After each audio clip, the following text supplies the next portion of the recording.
E as empresas da Bolsa, assim, você olha empresas que estão em bons setores, a gente gosta também de falar que são as empresas à prova de bala. Tem empresa aí que já passou por trocas de governos das mais variadas, trocas de moeda, insegurança jurídica que não acaba mais, aquela famosa canetada do governo, mudança regulatória. E estão aí, firmes e fortes. Você quer um exemplo? O vídeo a seguir não se trata de recomendação de compra ou venda de ativos. Nosso conteúdo tem caráter educativo e informativo. Queremos fomentar o debate sobre investimentos e aumentar o número de investidores no Brasil.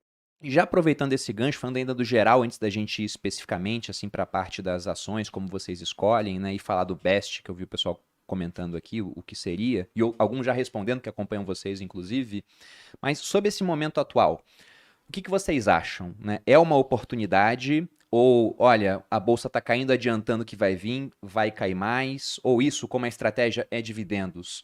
Pouco importa o preço que você vai pagar, contanto que o fluxo de pagamento continue. Eu queria saber um pouco de vocês dessa visão do cenário que nós temos hoje. Olha, toda vez, a rede social é um excelente termômetro para isso. É verdade. Toda vez que você vê uma narrativa sendo repetida muitas vezes e sendo usada como uma verdade absoluta de que isso vai acontecer, você pode ter certeza que se você fizer o contrário, você vai se dar melhor. Você tem mais chances de se dar melhor. Boa. Isso é unânime. Sempre, sempre acontece isso. Então, todas as vezes que a gente tem algum grande marco, não, eu não vou comprar porque lá na frente vai cair. Geralmente ocorre ao contrário, né? Porque a bolsa antecipa movimentos. Então, se vai ter eleições, poxa, ela já precifica antes, entende? Então, quanto menos você ficar suscetível a esse tipo de achismo, mais fácil você toma uma decisão e melhores preços você pega.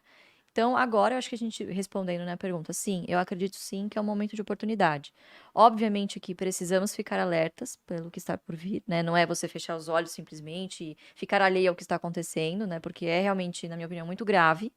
Mas isso não vai, de maneira alguma, mudar a nossa estratégia, mudar o nosso comportamento com os nossos investimentos. Porque na nossa experiência, nos últimos 53 anos do Ibov, foi assim. As boas empresas que estão na Bolsa se superaram. E saíram melhor, por exemplo, nesse período de crise. Quem se sai melhor? A padaria do seu Joãozinho, que o Felipe deu o exemplo no início, ou a Açaí? São empresas consolidadas que têm o potencial de repassar a inflação nos seus preços, né? Portanto, lucro e dividendo são métricas reais.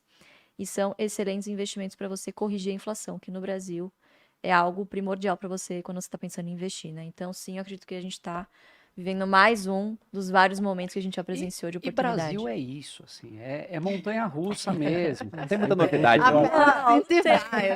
Tá sempre em crise, A né? turma acha que vai encontrar aqui tranquilidade, previsibilidade, estabilidade. Não vai.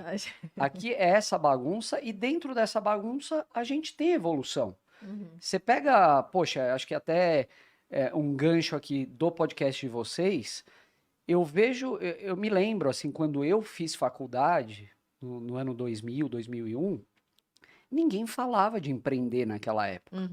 O cara que falava, eu vou montar uma empresa, era visto como louco, né? Qual que era a receita de bolo? Era, poxa, você tem que ter uma boa formação, aí você vai arrumar um emprego numa boa empresa ou no governo, funcionário público. estabilidade, tal. Cara, o mundo mudou muito e o Brasil acompanhou essa mudança para melhor, né? Então, indo até para o mundo fora da bolsa, mas essa mentalidade empreendedora, que eu acho que é uma coisa que evoluiu muito nos últimos anos, com a mentalidade rentista do outro lado, que é ficar naquele quentinho, gostosinho, conforto da renda fixa, ela é altamente contraditória. E eu acho que isso me força a acreditar de que não tem como a gente continuar com o juro real do jeito que a gente está por muito tempo. É uma distorção muito grande, nenhum país fecha a conta dessa forma, e eu acho que aqui não vai ser diferente. Então, as puxadas de corda, né? Você estressa para um lado, estressa para o outro, mas dessa forma vai encontrando equilíbrio e vai desenvolvendo. E as empresas da Bolsa, assim, você olha empresas que estão em bons setores, a gente gosta também de falar que são as empresas à prova de bala. Tem empresa aí que já passou por trocas de governos das mais variadas, trocas de moeda, insegurança jurídica que não acaba mais, aquela famosa canetada do governo, mudança regulatória. E estão aí, firmes e fortes. Você quer um exemplo? Que é mais do que aquela medida provisória 579 lá, quando a Dilma quis baixar a conta de luz na marra. Pô, o setor elétrico derreteu. A Eletrobras foi a R$3, CEMIG virou pó. E estão tudo aí, fortes, pouco endividadas hoje e pagando dividendos fantásticos. Essa época foi bem temerária, não sei se vocês vão se lembrar, mas mexeu com um segmento que é considerado o mais perene, o mais seguro de todos, que é o setor de transmissão. Então, naquela época, a estratégia foi, inclusive, muito criticada, do tipo, olha, não existe segurança no Brasil, nem no setor em que o Barsi diz que é o mais seguro, né? E ele virou e disse, mas eu quero dar um beijo na boca da Dilma, que ela me fez comprar Eletrobras a R$3. Olha, eu não aconselharia. Eu entendo o Tem que raciocínio. beijar alguns sapos no meio do caminho, tá Poxa. bom, Bruno? Mas é um ponto interessante. O setor elétrico realmente ele é um setor muito previsível, né? O pessoal fala até que é um bond proxy, né? Como se fosse quase um título de Exato. renda fixa negociado em bolsa. E por conta de uma canetada do governo, ele sofreu, mas depois voltou a ser o que era. Então acabou abrindo uma baita de uma oportunidade, por isso que seu pai comemorou Exato. nessa ocasião. Então, na visão de vocês, estamos diante de uma oportunidade. Embora, logicamente, existam riscos, a gente não sabe quando vai ser o fundo, né? Podemos estar longe disso. Sim. Mas eu também compactuo com essa visão do momento atual, porque de fato a gente está muito barato. E tão barato e tão pessimista, né? Que é aquilo. Poxa, se não der tão errado assim, já sobe a bolsa. Exato. É No verdade. final das contas. E eu acho que tem só uma coisa que eu acho que é importante falar aqui, principalmente para o leigo, né? A pessoa que está fora da bolsa ou começando, ela tem a visão de que ela vai pegar o recurso dela e vai colocar tudo de uma vez em uma determinada ação ou dividindo em 5 ações. E não é assim que funciona. A gente, acho que podemos até dizer isso, a gente está sempre comprando num grau maior ou menor. Então, conforme você vê essa precificação do caos aparecendo, o que tem de acontecer nesses momentos? As cotações caem numa intensidade muito maior do que os lucros das empresas. Nessa hora que você consegue comprar um lucro barato, um dividendo barato. Então, você vai aumentando a intensidade de compras. Porque não dá para você acertar o fundo do poço, como você estava falando, né? Pode cair mais? Pode cair mais. Você acha que vai cair mais? Talvez. Então, como a gente não sabe, você vai consumindo o seu caixa, aportando numa intensidade maior conforme vai caindo. Em 2020 foi exatamente isso. Você achava que o piso era... A bolsa estava perto de 120 mil pontos naquela época, né? Ela começou a cair, veio para 10, para 100, para 90, para 80 e chegou a 60.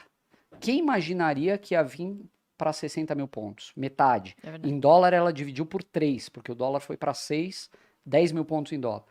Cara, ninguém sabia. Então, só para você ter uma noção disso, na prática, nós mesmos, assim, que já temos muito tempo de bolsa, o nosso caixa mesmo acabou no segundo ou terceiro circuit break. Terceiro circuit break já estava no termo Só e que no, teve mais na put. 3 circuit break. E aí um olha pro outro e fala, meu, acabou, e agora? E agora? Agora você, senta. posição fetal, aguenta a porrada e vamos para cima. Você espera, porque o dividendo ele continua caindo. As empresas não pararam de pagar dividendo, inclusive nessa época, por exemplo, da pandemia.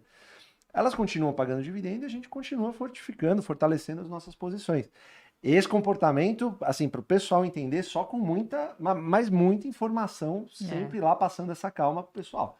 Só que é para você ver que ninguém sabe o que vai acontecer. O Lírio que fala esse negócio, né, de você se recolher a posição fetal e continuar apanhando, porque a gente não sabe qual que é o fundo do poço. Né? Mas o fato, o que a gente sabe, o que a gente tem controle? A gente tem controle de comprar as boas empresas sempre, que pagam bons dividendos a bons preços em bons setores. O Best, por exemplo, é uma prova disso, né? Comprando essas empresas e fazendo isso um hábito, cara, longo prazo assim, é totalmente vencedor. O Barsi prova isso, né? Então... Muito obrigado por assistir até aqui. Estes são alguns vídeos que vão potencializar seus investimentos.